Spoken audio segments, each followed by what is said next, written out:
welcome everyone to Macro Social Work Stories. My name is Steve Burkhardt. I'm here with my partner, Dr. Gary Jones. And I'm thrilled to be able to introduce a very special guest for us, Dr. Eva Moya, who's an associate professor at the University of Texas in El Paso. We often talk about in social work about lived experience and how important it is to be able to validate and understand lived experience. Well, one of the important things about Dr. Moya is her lived experiences as somebody who's lived on both sides of the border, down in both in Texas and in Mexico, her entire life. A woman with a commitment to work on the border with the people there, attempting to cross over to live their lives that they seek and deserve, and in the research as well as in the last few years with a level of intensity that it would be wonderful to hear about in this broadcast. So, Eva, if you could begin. I mean, as you said, you've lived this your entire life. You've been doing this work at the border for 41 years. You've been in academia for 11. What's a couple of messages in your story? Tell us a little bit about your story as to why you think this work has always been important, but also perhaps why this work is even more important today that you and the people you work with are doing. Thank you so much, first of all, Dr. Burkhardt and Dr. Jones, for the invitation. It is an honor. And, what's so fascinating is that, Dr. Burkhardt, I use your books in classroom.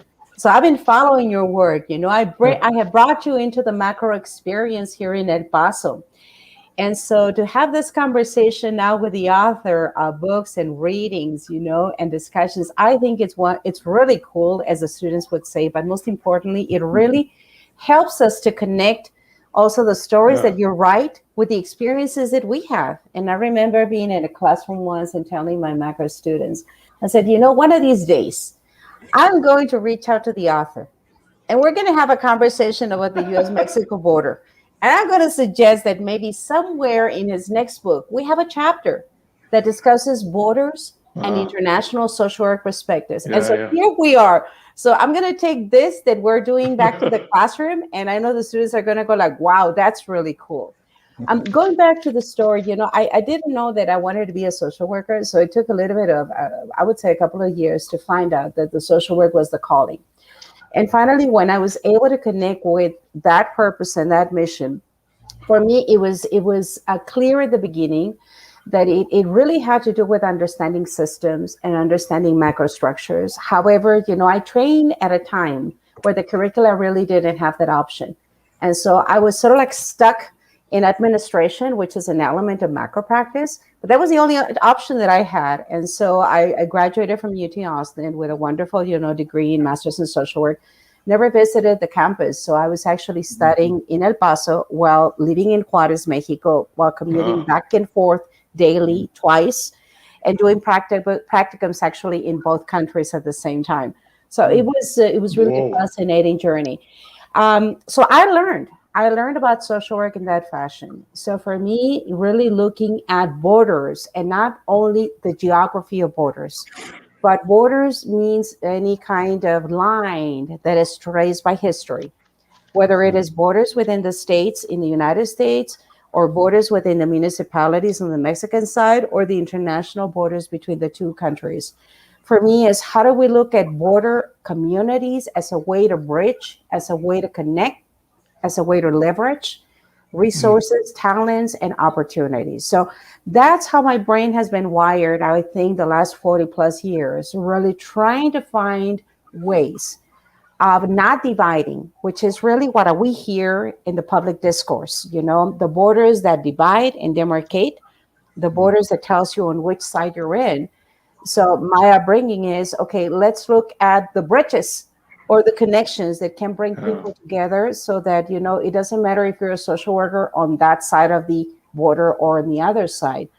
As long as you're working with humanity, you need to be trained on how to access, how to navigate, how to refer, how to make the most of the communities in where you are a part of. So that's been sort of like the upbringing and the training. And so now I have the luxury that, I'm in teaching, and so I'm in a research scholarly profession. And so I can pull that and bring it into the classroom as much as I can. Given that I cannot take my students to the Mexican side, not officially, unless, I have the blessing from legal counsel and the Office of International Programs, which is very Really? difficult to do nowadays. I Yeah. can bring the border experience. I can bring my partners from Mexico into classroom settings so that my students can be enriched by the experience of living in this part of the world. Wow. So you said so many things that unfortunately we only have an hour, but that's a joke. Um, you said so much. Was there ever a time where building the bridge was possible as opposed to the wall? The wall has been. What does it take to build the bridge, in Ah, your experience?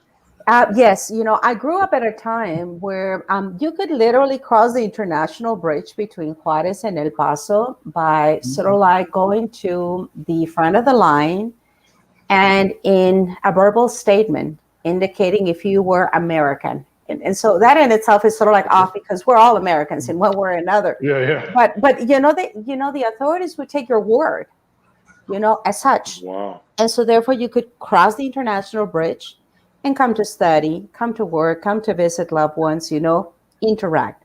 Those times have changed. I trained at a time where we had organizations in this community that were truly binational. You know, I trained in social work back in the late 70s, where I could do an internship on the Mexican side.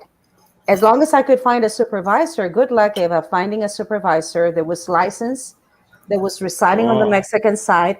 But I was able to get it done. So yes, there was a time where we could do things differently and do them much more internationally and binationally. There was a time where we could take our students to do internships in Juarez, in nonprofit organizations. There was a time where I could take my students to do visits to the shelters. Now I can take my students, but they have to go as citizens of the world, not in a university capacity per se. Given the dynamics, given some of the spikes of violence, which is not specific to Mexico because violence is of course. universal, but given the restrictions on travel, that has imposed some limitations. But I think we used to have close to 80 organizations along the US Mexico border that were doing things together in one way or the other. We have lost traction. We no longer Yeah. really have a US Mexico Border Health Association.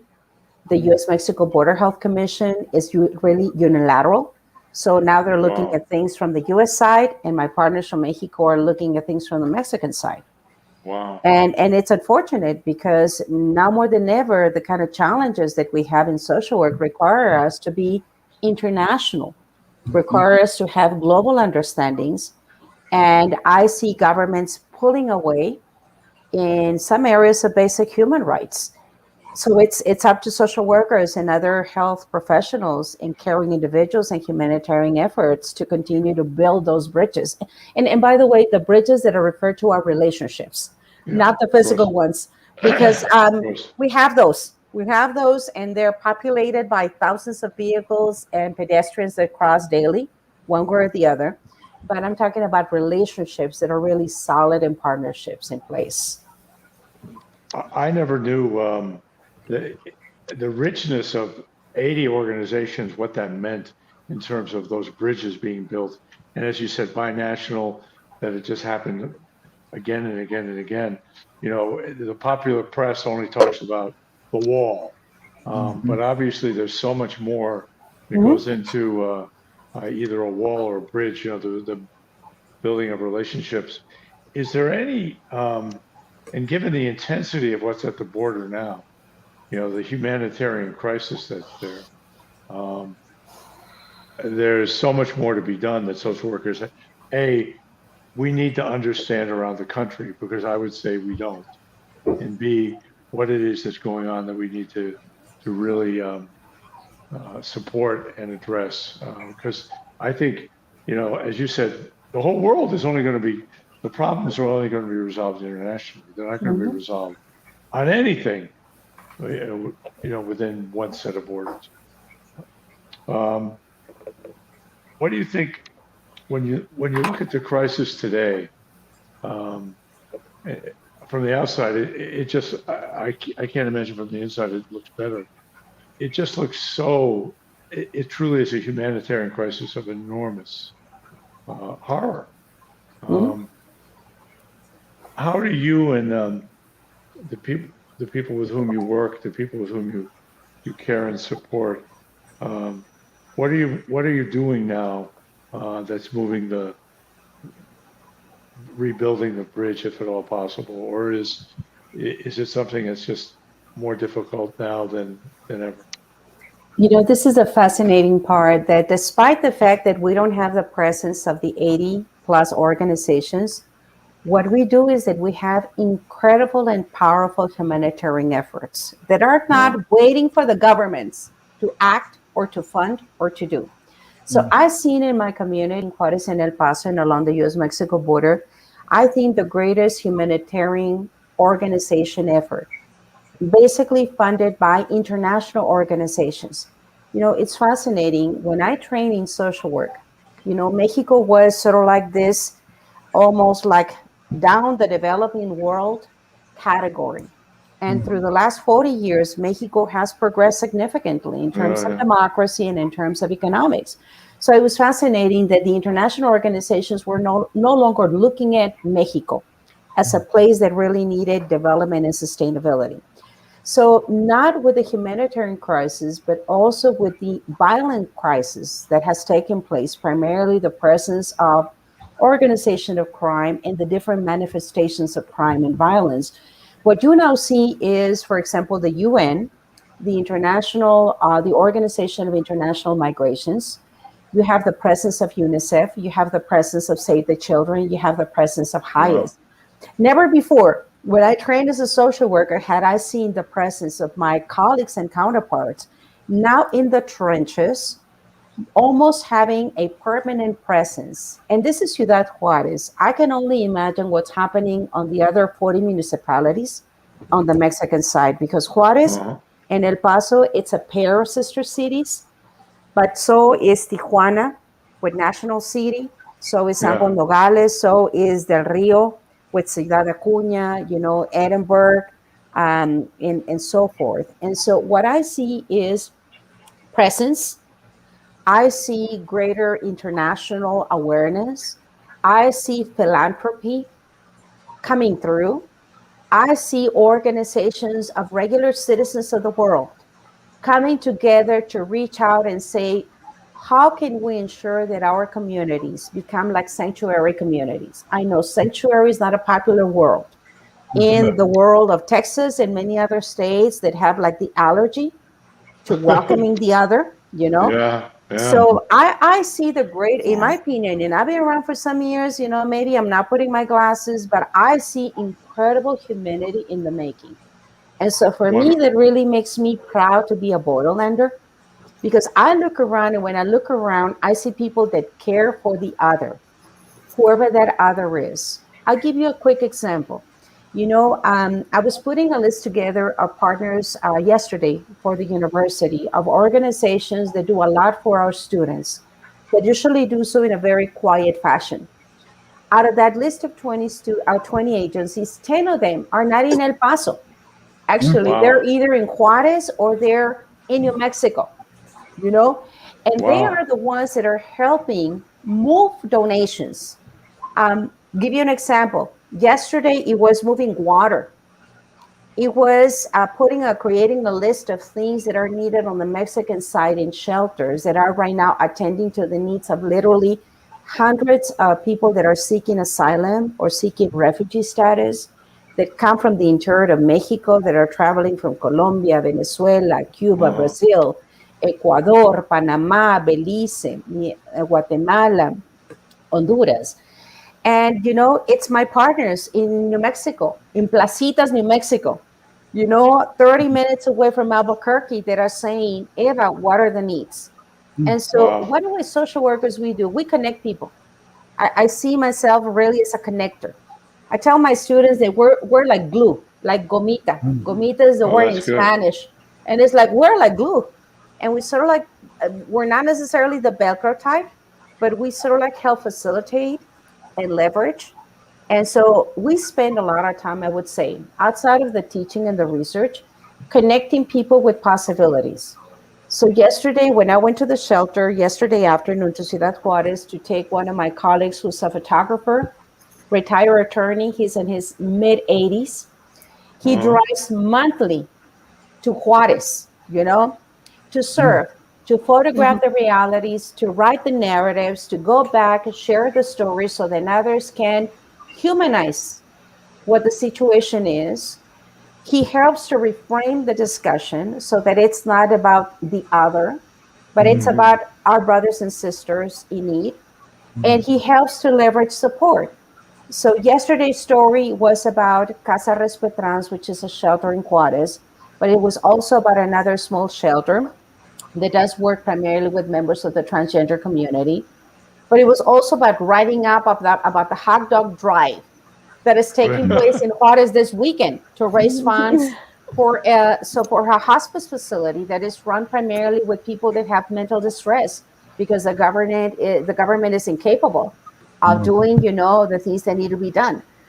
And so what social workers do, we connect. So if I could be the driver for Morgan, my friend, or I could be a cultural interpreter, or I could do the inventory to see that, my God, we need water, we need baby formula.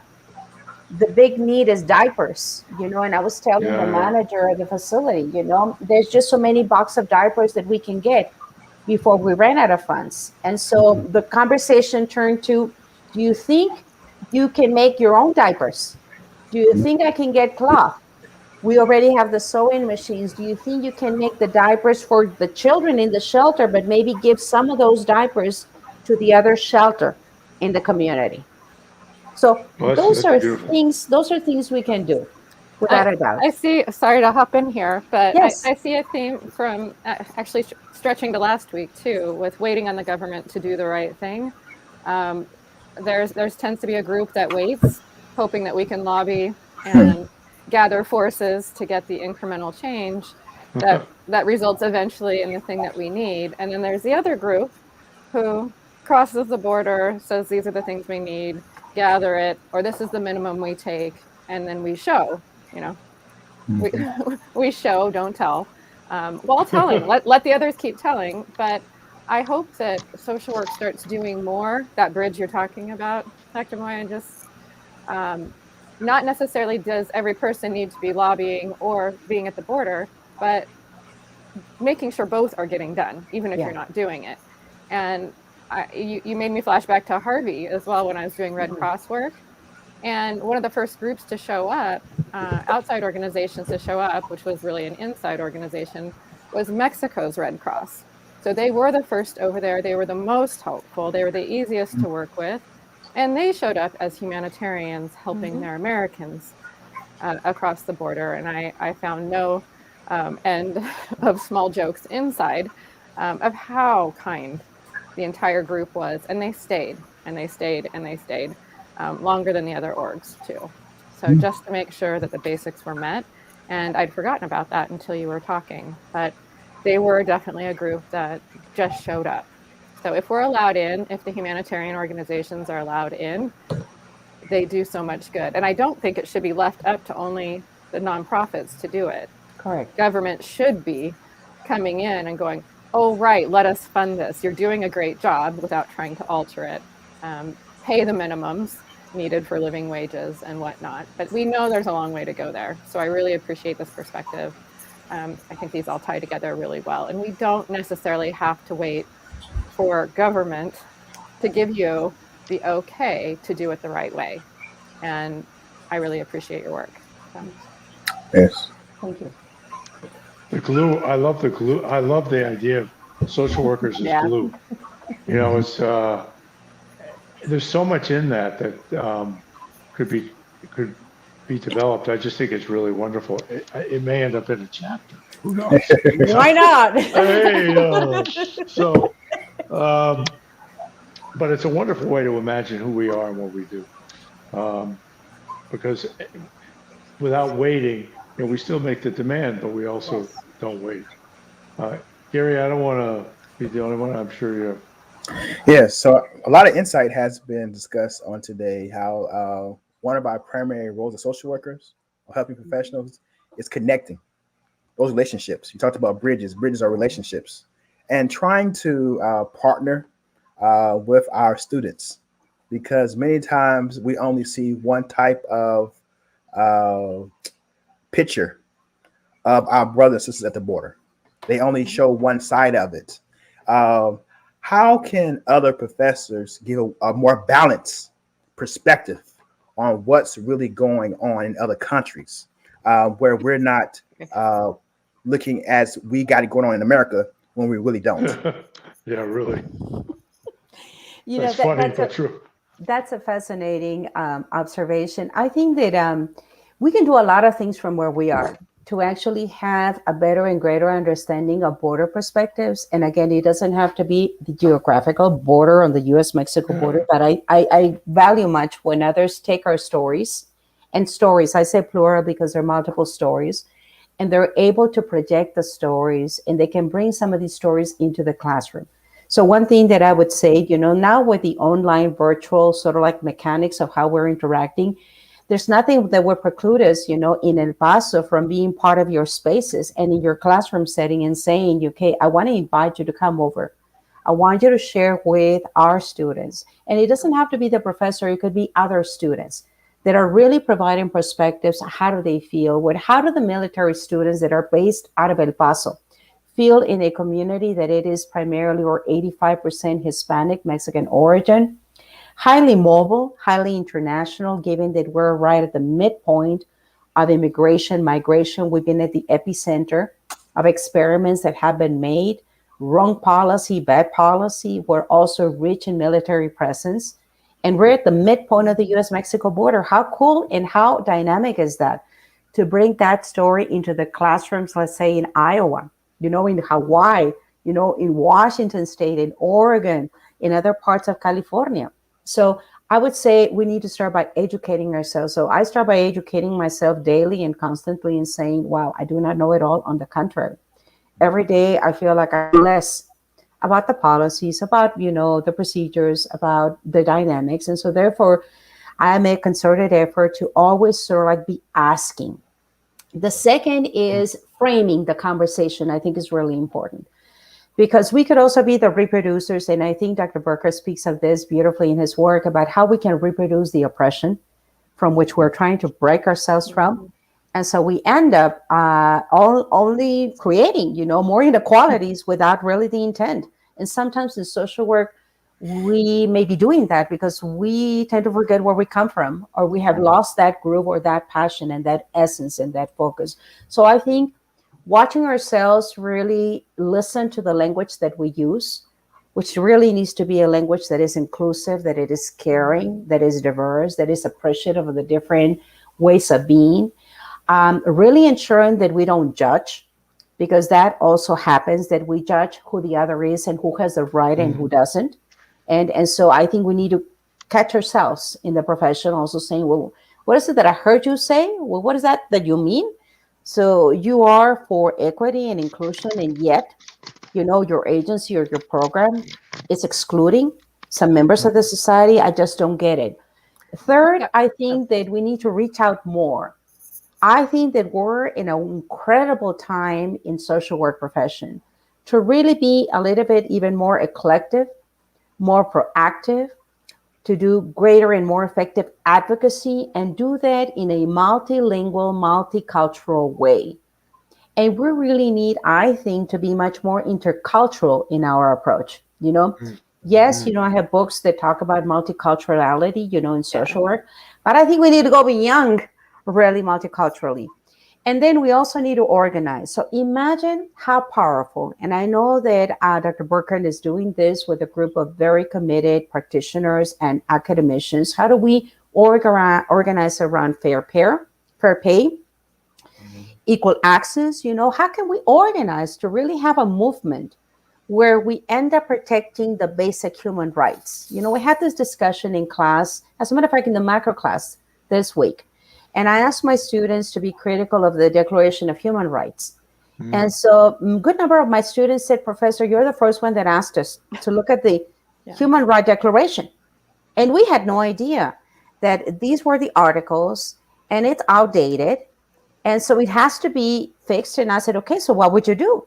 If you had the opportunity to reach out to the UN, what would you tell the UN that is missing? Well, there's a whole laundry list of things that are missing, given the times and given the dates and given the challenges.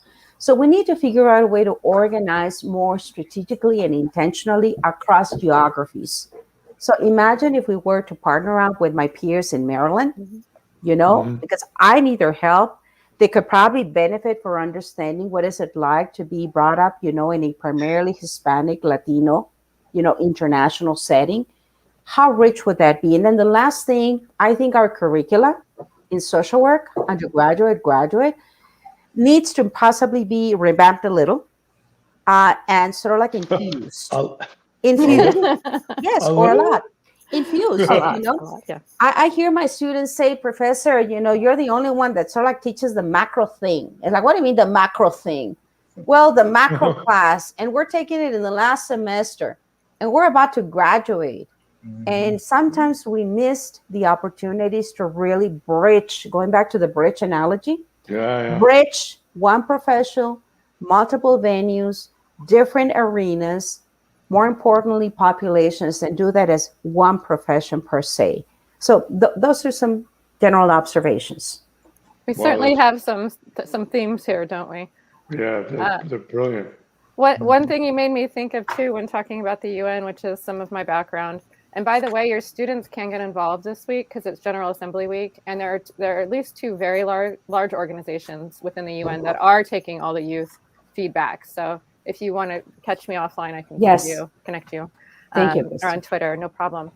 And yes, you're right, it does need a lot of revamping. And they worked on that when we were in Utah before the shutdown, 2019, end of the year. So I can send you some of that as well.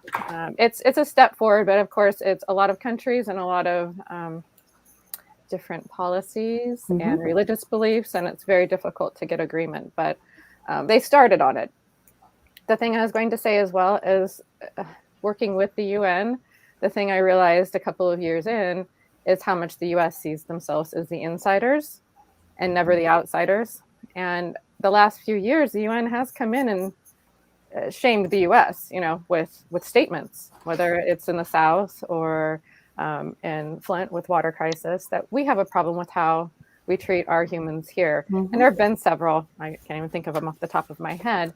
And so I think even looking at it in a more critical perspective, especially for those in areas of the US that are not as flexible in their political thinking, they may want to start just with the citizens in the US as a way to see that we aren't even meeting criteria with those who reside within our own borders, which may help with the empathy for those on the edge of our borders or on the other side first, that there are certain floors and ceilings to human rights that we need to address for everyone. And we do that here too. We aren't better than. And I think even just addressing that ethnocentrism, haven't thought of that word or used that word probably since undergrad, but we're learning that it's not all about us and then us giving to everybody else, because we are the great heroes of the world. And a lot of families and family systems are still perpetuating that myth that harms us when we are trying to help in international settings. Thank you so much for all of your work. This has been a very good one. I'm interested, you said about 9 things that are really interesting, but one I wanted to go back to is, you said we got to move past the kind of multicultural way or cultural competency, the way we do it, and do the intercultural. And I'd like you to talk about that, because I think it's a really, really, I also love your language, because that you called yourself a borderlander. I just thought, what a wonderful term.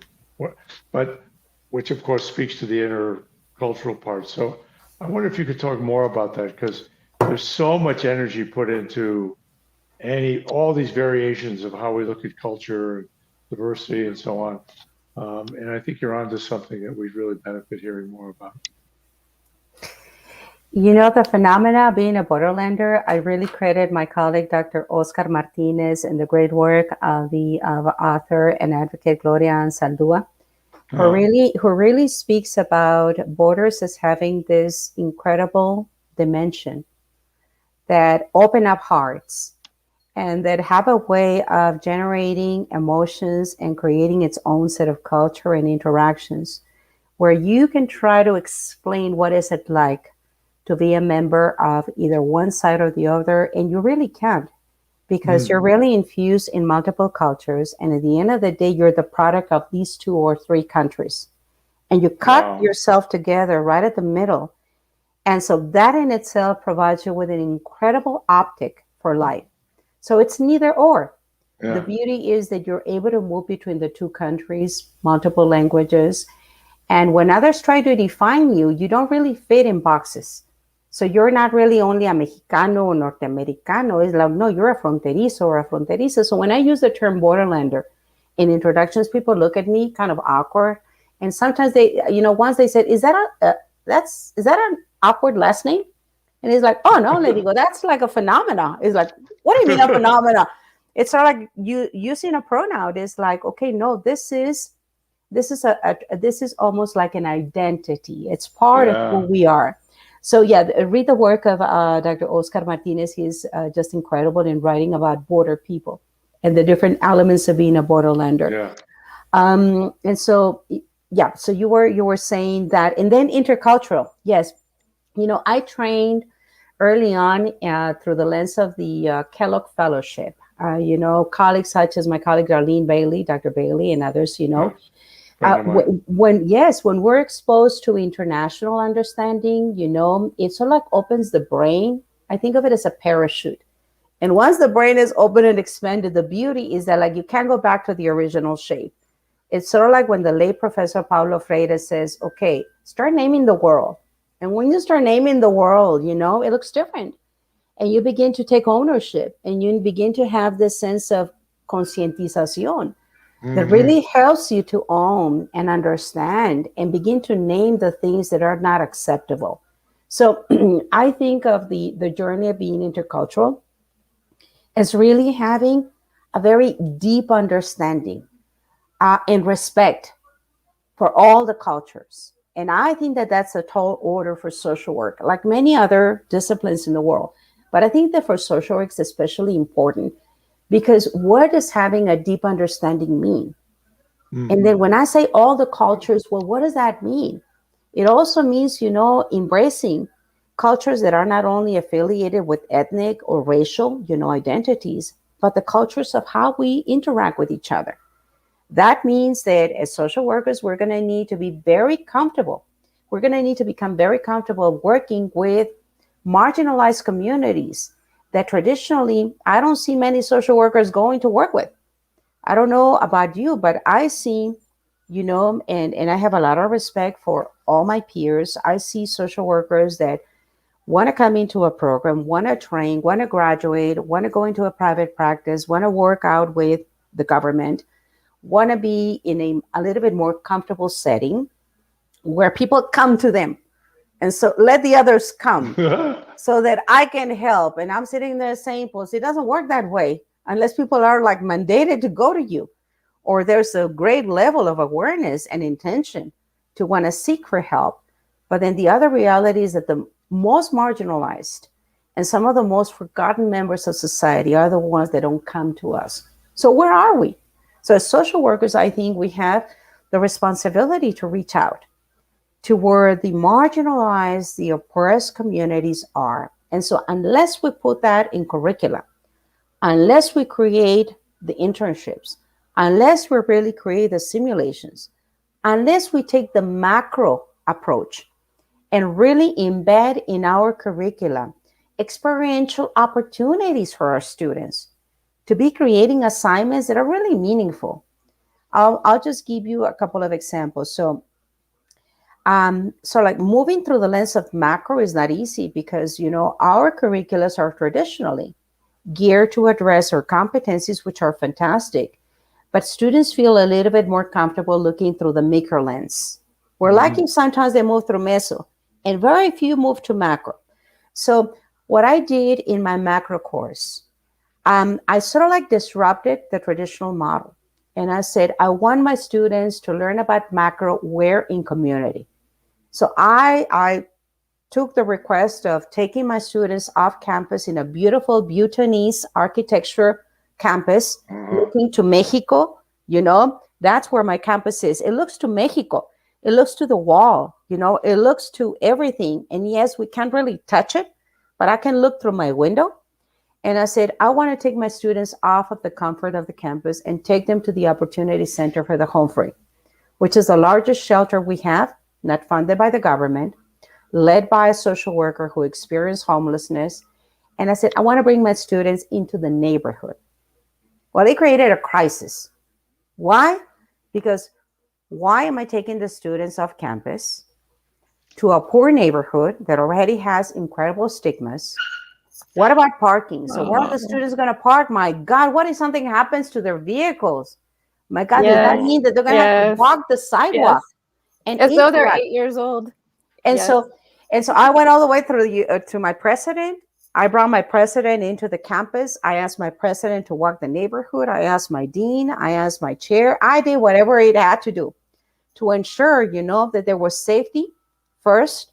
And that second, this is how I could really do macro work. And so for now, 5 years, with the exception of COVID, the classroom space has been at the facility. But every semester, I laugh about it now, because I have students that really are intimidated. Actually, I have students that have gone to the office of the dean to complain and said, my God, this professor is putting us at harm. This professor wants us to be assaulted. And I paused and I said, no, this professor wants you to train and be a grounded individual, where at the end of the day, what makes you think that you're not going to be working with the home free? Because all you have to do is look around your peers to know that home free conditions prevail you. That includes your peers, and that is your neighbors, and that is the clients or the individuals that you would potentially see. So I do a couple of assignments in the class, and with this I will close. I said, I want something meaningful so that at the end of the day, my students are not producing work for the professor, because you know what we do? We sort of like, look, we grade, we post, and then you file, and then it's gone. And I said, enough of that. I'm too old for that. I said, what if we were to do community intervention projects that are grounded in the population? In this case, the home free. You name it. Children, youth, adult, elderly, veterans, military, documented, undocumented, you name it. It cuts across every single segment of society. So your intervention projects, you will have a community mentor that brings lived experience, come into the classroom. You would work in small groups, and whatever you produce is a product that you give back to the mentor and to the organization. So that's how the students are working now. With COVID, we're doing the class online in real time. I have a student that is moved to Germany. I have another student that is going to Hawaii. And my students are working with the Opportunity Center. They're working with Shantia White, who is a social worker, the founding and manager director of White Social Work, Inc. So I have her and her students working with my graduate student, high school students, graduate students working on teaching notes, case scenarios. I have my colleagues from Philosophic Systems Institute looking at reentry. I have my colleague, Luis Susana Correas, who is right now in the asylum process, who's a transgender advocate, who right now I think is in New Jersey, but originally based in El Paso, mentoring my students in the macro class. And then the last mentor is my colleague from Lutheran Family Services Rocky Mountain Refugee and Asylum Program, who is based out of New Mexico. Wow. So in a classroom setting, those experiences are created so that the students can produce and can really interact across cultures. So we move from the multicultural to a deeper understanding, a focus of mutual exchange of ideas, understanding the cultural norms, developing real relationships with their peers and their mentors, and where ideally, hopefully, no one is left out, because everyone is engaged and everyone's lenses count. And at the end, we try to grow together and produce together. Make sense? It's remarkable. in your spare time, Ava, which you have none, obviously, it would be great for you to write that up for the Journal of Social Work Education, because it's a brilliant, it's got so many levels of pedagogy and integration on so many different It levels. also needs to go, I think, and I was thinking in a very practical term, how much of this has gotten cut out of social work programs just for the reasons you were discussing, for liability issues, and the faculty individually are being cut out of doing anything flexible outside of the committee made week to week process. So there's very few, I think, professors, or tenured professors for that matter, able to just adapt their curriculum of the week. They get in trouble for doing anything outside of. It's become very McDonald's. And I think that's an issue where I think it was an overcorrection on making sure students hit all of these points and all the competencies before graduating, to now there's no flexibility in the expertise of the faculty you hire. And so all the faculty are teaching the same thing with the case vignettes all matching. The students can, all talk to each other outside about how they do on the certain tests, because there's no flexibility in the thinking for the professors, or outside quote unquote field trips. And any sort of adaptation is, a 3-year process to get it approved. I know, even for example, the thing we all did probably in our programs, and in the micro level too, I was thinking it wasn't just macro. Mindfulness, walking around on the grass. We had class outside, and we talked about mindfulness with clients, even on one-on-one, and feeling the grass on your feet. And it's something that was done all the way through the program, and I went back and taught at the same institution. It started becoming a problem just a few years ago. Not going anywhere, actually walking outside because they might step on something, or it just went on and on to where it became such a pain. The professors stopped doing it, and it served a couple of purposes.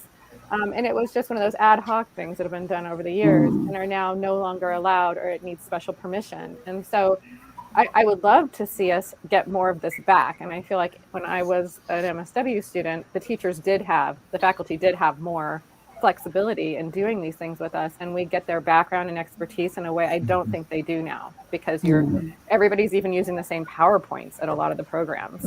So how do we rebuild it back in? With CSWE perhaps mandating that there is a key component to faculty's expertise. Like, we actually want the people we hire to share, because just listening to you is reminding me of this. You have a host of, I would hate for you to be teaching human behavior in the social environment and following the curriculum when you have all of that at your disposal.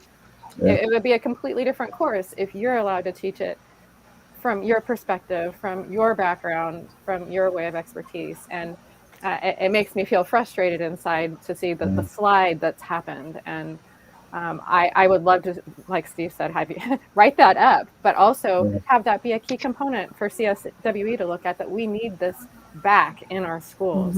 Whoever we hire, we're hiring for a reason. Anyone can stand up and, teach to the test, just regurgitate the same PowerPoints. We don't need expertise for that. So getting back to the expertise of those who are teaching our students, I think would really make that connection and the bridge. Gary, did you want to say something? So utilizing frameworks that pushed out the desire to just remain in the classroom reminds me of Dr. Barbara Solomon. And I didn't have the experience of going outside the classroom, but my professors, undergrad, talked about their experience and how partnering, not being a savior, but partnering with clients will bring about change. And so I'm hopeful that the use of technology, as well as connecting with professors who not just trying to complete a course, but trying to have impact on the emerging social workers, so they can bring about desired change in the lives of individuals. So I'm thankful for the wisdom that you bring to the classroom and the community. So thank you. You're welcome, dear. And you clearly care about it. That's what draws people in. I think that makes a connection too. Even if their desire to help doesn't match yours, just the idea you can see that this person is following the thing that they care about, and those they care about helping. this is how she thinks out of the box. This is how it happens, rather than discussing something that somebody else has predetermined. Ava, we'd It's been a like you great to have reminder. the last word. One of the things a couple of things came up about the power of your humility is really quite remarkable. And that humility lives in what I'm sure you know this quotation from Lisa Watson, the Aboriginal leader, who said, "If you come here to help me, please leave. Exactly. But if your liberation is bound up in mine, let's get to Enjoy. work." Exactly. And so you get the last word. Wow. No, I enjoy this conversation in the space without a doubt. I am enriched, and I would certainly now invite you to be part of the space where we meet with our students and we enrich our perspectives. And now more than ever, I think that we need to find connections and relationships that really help us and solidify us as a vocation and as a profession. I am worried that we might be sort of like losing the groove or sort of like moving in a very different direction. Some of us are working closer with our peers in the macro arena to have an encyclopedia. As a matter of fact, as I'm speaking, my partners, the editors, are finalizing the first macro encyclopedia of social work entries, which is incredible. And so we need to make sure that we do more of that, that we also encourage our peers to write about their stories. And like when you said, Steve, what if a chapter, what if a piece, what if a case? So the more that we can diversify those writings that you have access to, the richer I think that our experiences are going to be. And then I would like certainly for our graduates to continue to mentor others, especially the new ones that are coming into the profession, to ensure that we remain ourselves grounded in values and in practice, and that we grow in community, because at the end of the day, it's really going to take a large community to change the paradigm of how do we look at humanity and service. Our work is scattered for us. I tell this my peers, this is the best time to train in social work. You name it, we got it. And really become really global in our approach. And it's fantastic if we could travel elsewhere. That is certainly, a joy. But given the restrictions, then our mind has to travel. And regardless of us being able to get on a plane, we need to travel in our learning and in our experiences. So I am grateful for the opportunity to share. And anything I can do from this end, I'll be happy to. Well, thank you so much.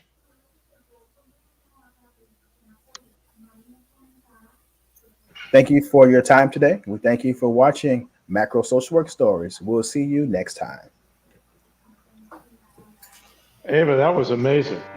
Oh, no, thank you. Good work. Thank you.